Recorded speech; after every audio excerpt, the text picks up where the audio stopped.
Okay,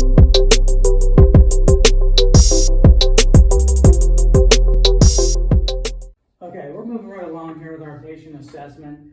Today we're going to talk a little bit about burns and how to assess burns.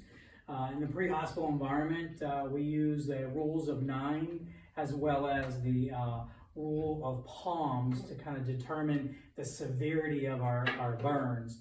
You may have heard people or patients have said that they've had 20% burn or 10% burns or 50% burns, and maybe you've often wondered, how do they determine that? And this is the assessment tool that we use to determine the percentage of body surface area that was affected by burns. Now, I'm not going to go in great detail on the difference between a partial thickness and a full thickness, and first and second, third degree burns. That's going to be something you're going to need to do with me in class or with your instructor in class, as well as spend some time in the textbooks digesting that information and understanding that. Today, I just simply want to just go over the assessment tool of how we determine the percentages of burns for that patient. And so we'll start off with adults. We actually have a different assessment, same concept, but a different assessment for adults, children, and infants.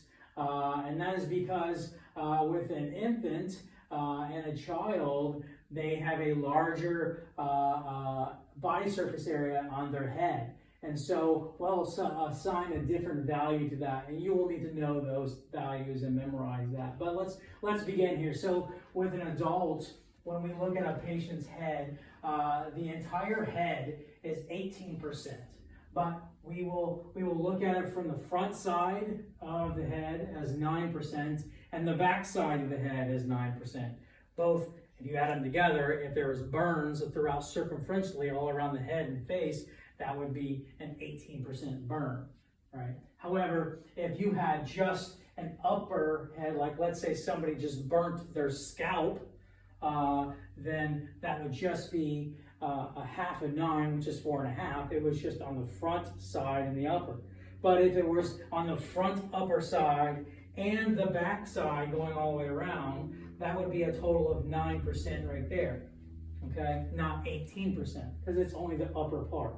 So, keep in mind, sometimes you'll have test questions, and sometimes you'll have patients who will present with different areas that are burnt, and if the patient's entire head was burnt all the way around circumferentially, that would be 18%.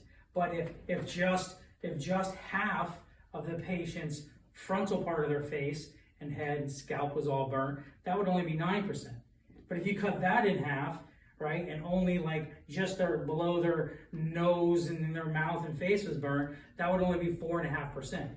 And if it would be the top part, it'd be only 4.5%. Okay. Same applies for the arms and the legs.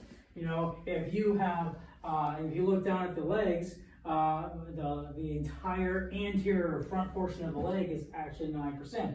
But if you look at, if somebody had a burn to their upper leg, that's 4.5%. If they had a burn to the lower front part of their leg, anterior portion of the leg, that's 4.5%. But if you combine them both together, it's 9%. If the burn goes around the leg completely circumferentially, then that would make it 18%, the entire leg. But let's say they have an anterior upper leg and an anterior lower leg, that's 9%. But if they have an anterior upper, lower, and a posterior, which is behind the leg, upper, right? And then a posterior lower, that's going to be 18%. 9 all the way in the front and 9 all in the back, okay? And same with the arms. You will learn about anatomical positioning. When you put that body out like this and the palms facing up, this is the anterior or the front portion of the arm, and then that would be the posterior or the back portion of the arm. Okay, so when we're looking at the anterior, this would be the front portion. This would be 4.5% on the upper and 4.5% on the lower. Combine them both together, that would equal 9%. If you had circumferentially going all the way around, this would all be 18% on the arms. The abdomen and the chest, the same concept. So anterior chest, so you've got the chest and the abdomen. The front part of the chest would be 9%. The back, the upper part of that posterior chest would be another 9%.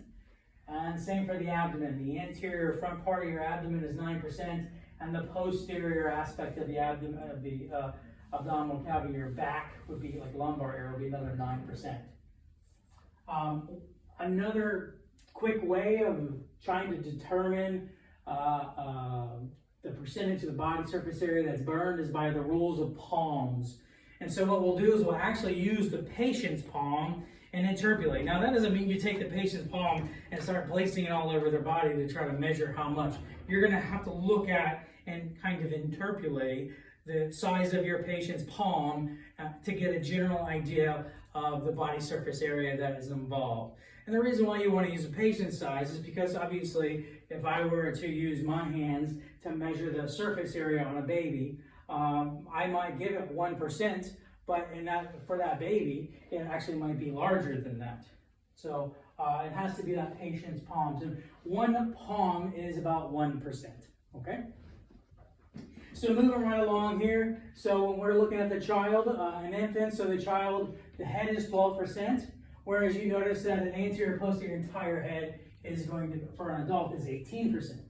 However, with a child is 12%, and an infant is 18%. And this again goes back to what I was talking about earlier with children and infants having a larger body surface area. So the anterior portion of this head is going to be 12, posterior will be 12, that'd be 24%. 18 and 18, so that'd be 36%, right? And then the rest is relatively the same except for the legs.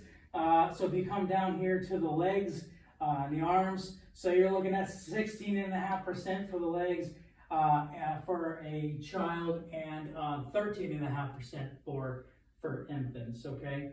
And again, arms are still the same. You're looking at 9% on arms for both of them. So that's how we calculate the rules of 9. That's how we calculate the percentage of body surface area for our patients. You're going to have to become very familiar and intimate with this particular scoring methodology. You will see this on multiple examinations throughout your tenure in EMT school, as well as for your national and state registry, and more than likely on any job opportunity that you have as an EMT, you'll need to be able to calculate the body surface area, and that's how you go about doing it. If you have any further questions on how to do that, always never hesitate to come see me or one of the other instructors will be glad to explain that a little bit more for you. Thank you.